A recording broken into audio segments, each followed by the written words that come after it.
On passe à vous, Benoît Perrochet. On va parler de sport avec ce nouveau record pour le PSG. Oui, c'est un chiffre qui fera date dans l'histoire du PSG en lien direct avec les excellents résultats du club de la capitale la saison dernière. La règle est claire dans le football, plus vous remportez de titres, plus vous remplissez les caisses de votre club. Et en 2024-2025, des titres, il y en a eu du côté du PSG qui a quasiment tout gagné. C'est donc logiquement que le club de la capitale a présenté un chiffre d'affaires record, 837 millions d'euros sur le dernier exercice. Une saison historique sur le plan sportif, sur le plan économique. C'est comme ça que s'est félicité le club dans son communiqué publié hier. Une première donc Ligue des Champions, la Super Coupe d'Europe, un 13e titre de champion de France, une 16e Coupe de France, un 13e trophée des champions, sans oublier une place de finaliste de la toute nouvelle et très lucrative Coupe du Monde des clubs de la FIFA qui a vu le jour donc en fin de saison dernière.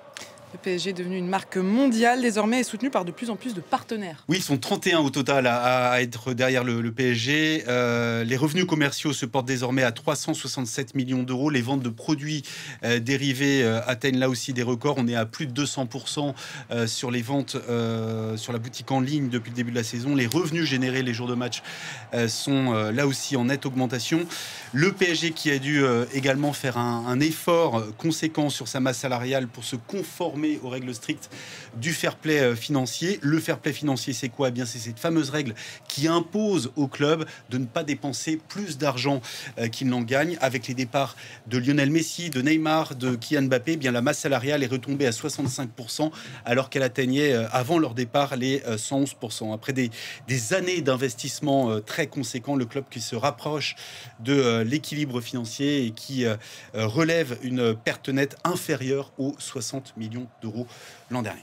Est-ce que le PSG veut aussi augmenter ses revenus en matière de billetterie? Oui, avec ces revenus-là et en attendant la publication des autres 14 européens, eh bien, le PSG conserverait, vous allez le voir sur ce tableau, sa 3e place, mais se rapprocherait nettement de Manchester City, plus de 4% donc, en un an d'augmentation de chiffre d'affaires pour les Parisiens, qui restent encore assez loin du Real Madrid et de son milliard d'euros en chiffre d'affaires. C'est les chiffres publiés par le cabinet des lois. Dans ce top 10, un club français, 2 Espagnols, un Allemand. Les autres places, sans surprise, occupées par des clubs de Première Ligue, le championnat qui, de loin, génère le plus de revenus en droits télé, en produits dérivés. Et justement, bien, les gains engendrés par le PSG la saison dernière, notamment sa victoire en Ligue des Champions et sa place de finaliste dans la Coupe du Monde des clubs, permettent de compenser la chute libre des droits télé. On en a beaucoup parlé, moins 30% pour les clubs de Ligue 1, même si c'est assez prometteur pour l'avenir, puisque le nouveau diffuseur a fait des débuts très, très prometteurs Ligue 1+. Voilà pour les bons chiffres du PSG. Un mot de tennis avec une surprise hier soir et des adieux. Juste sur la billetterie du PSG, Cérine, le club, on le sait, vous savez, se sent à l'étroit au Parc des Princes et ses 48 000 places. La volonté, c'est évidemment de l'acheter, ce Parc des Princes, pour le moderniser, pour augmenter sa capacité d'accueil, le faire passer à 60 000 places. Il y a une fin de non-recevoir de la mairie de Paris, propriétaire du parc. 2 candidatures ont été retenues pour déménager à Massy dans les zones ou à Poissy dans les Yvelines, où se situe le centre d'entraînement flambant neuf du PSG. La décision devrait être prise à l'automne 2026. Avant cela, il y aura les municipales en 2026. Un changement d'équipe à la tête de Paris, puisqu'Anne Hidalgo ne se représentera pas. Ça laisse une dernière chance donc au PSG de négocier le rachat du Parc des Princes et éviter un déménagement à 30 km de Paris. On sait que c'est un déménagement qui est loin d'être populaire parmi les supporters du PSG. Et on parle maintenant de tennis. Oui, avec des surprises et puis des adieux. Hier soir, l'élimination, ça c'est la surprise. L'élimination du numéro 1 mondial, Carlos Alcaraz, battu par Cameron Norrie en 3 manches hier soir, 4-6, 6-3, 6-4. L'un des pires matchs de sa saison, ce sont les mots d'Alcaraz en conférence de presse.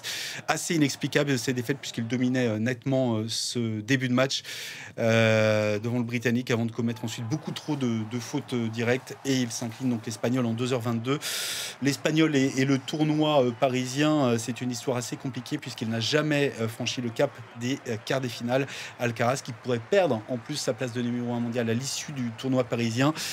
Si Yannick Sinner, l'Italien, remporte ce tournoi, il fait d'ailleurs son entrée en lice ce mercredi contre le Belge Zizou Bergs. Et puis des adieux émouvants, ceux de Nicolas Mahut hier, à 43 ans, l'Angevin qui a tiré sa révérence au terme de ce double perdu avec Grigor Dimitrov Dimitrov face à la paire Hugo Nice et Édouard Roger-Vasselin. Nicolas Bahut, c'est 4 titres en simple, mais aussi et surtout un immense palmarès en double, 21 titres, dont 5 en Grand Chelem, associé à Pierre-Hugues Herbert. Et puis un match qui est entré dans la légende du tennis, un duel homérique à Wimbledon en 2010, 11h 5 minutes contre l'Américain John Isner, perdu, vous le voyez, 70-68 au 5e set, et au bout de 3 jours de combat, le match le plus long de l'histoire du tennis professionnel. Puis une dernière info tennis à vous donner de ce Masters de Paris, puisque vous saviez qu'il y avait une cousinade, les retrouvailles entre Arthur Rinderknecht et affronté en finale. Et voilà, à Shanghai, et son cousin Vachereau, et ça a une nouvelle fois tourné en faveur du Monégasque, qui l'emporte